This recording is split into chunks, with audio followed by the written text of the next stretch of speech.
folks, welcome aboard the channel. I'm Don, this is Rockin' the Country. I've got a gift request of W.C. Edgar's song, Alcohol of Fame. I don't know what we're in for. I haven't done anything as far as I recall from W.C.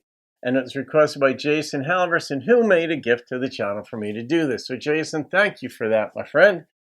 Alcohol of Fame. The only other, I've only heard that expression one other time, and it was in an Eminem song.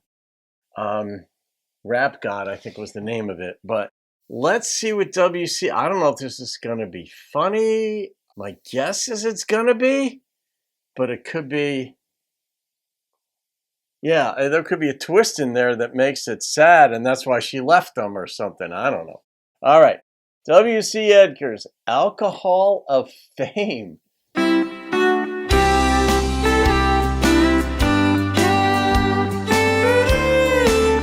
Love the beginning. There's a bottle on the nightstand. Oh no. The label reads Jim Beam. Beer cans on the dresser. From here, I can count 13. The smell of whiskey fills the air, and it's driving me insane. My drinking friends elected me to their alcohol of fame. Oh boy. My old friend Jack Daniels and his old pal Jim Beam, That's me, Val and Jackson. they always come a-calling when I need sympathy. My trembling hands are weary, and I've only you to blame. My drinking friends elected me to their alcohol of fame.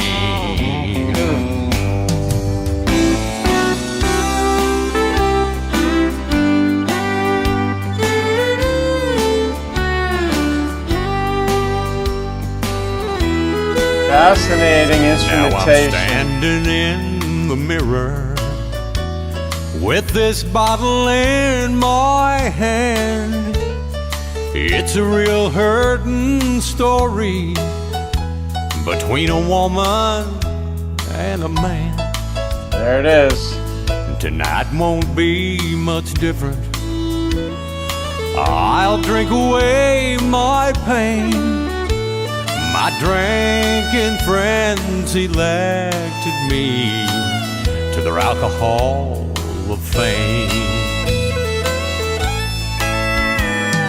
My old friend Jack Daniels and his old pal Jim Beam, they always come a-calling when I need sympathy. My trembling hands, well, they're weary, and I've only you to blame. My drinking friends elected me to their alcohol of fame. Yes, tonight my friends elected me to their alcohol of fame. Love his voice.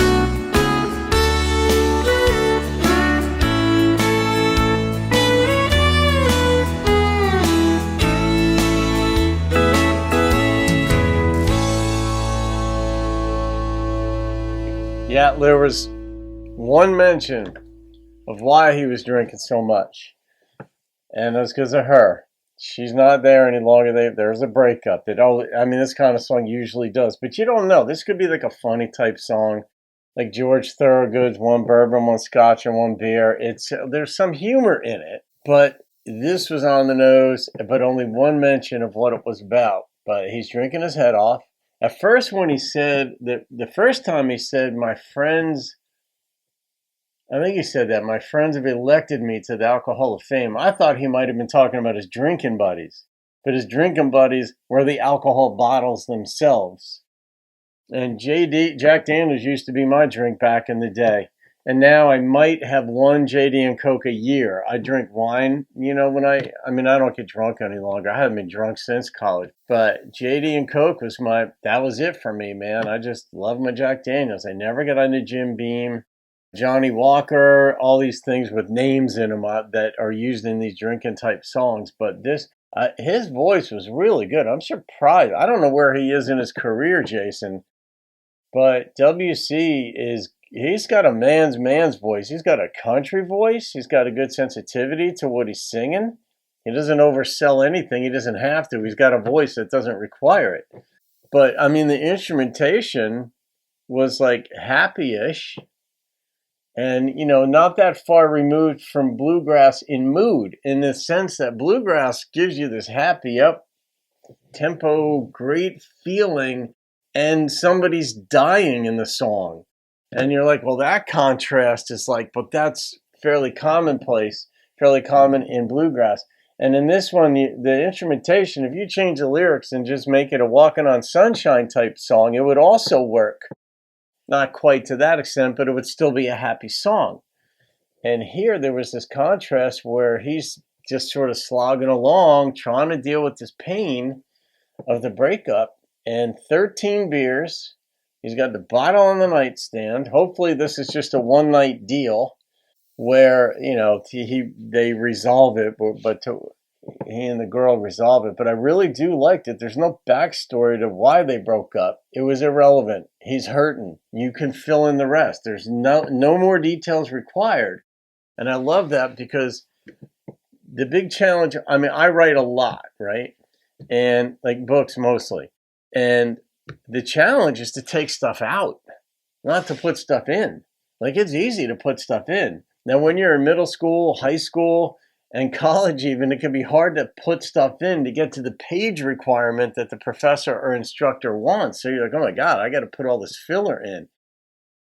Once you have enough life experience and you have something to say and you get familiar with your craft and you kind of know your voice and you start to write, the challenge becomes taking stuff out because it gets good to you to hear your own words on paper, so to speak.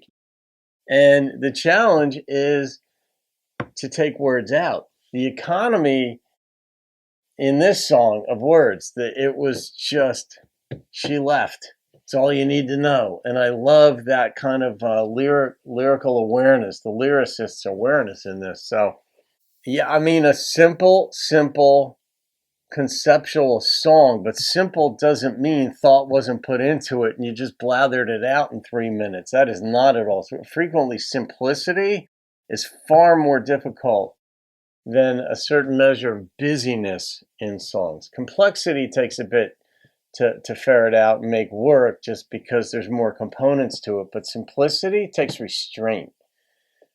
And the instrumentation, I loved it too. All right, I'm going to rate this song. The number that popped into my head was a 9.1. That's a country song right there.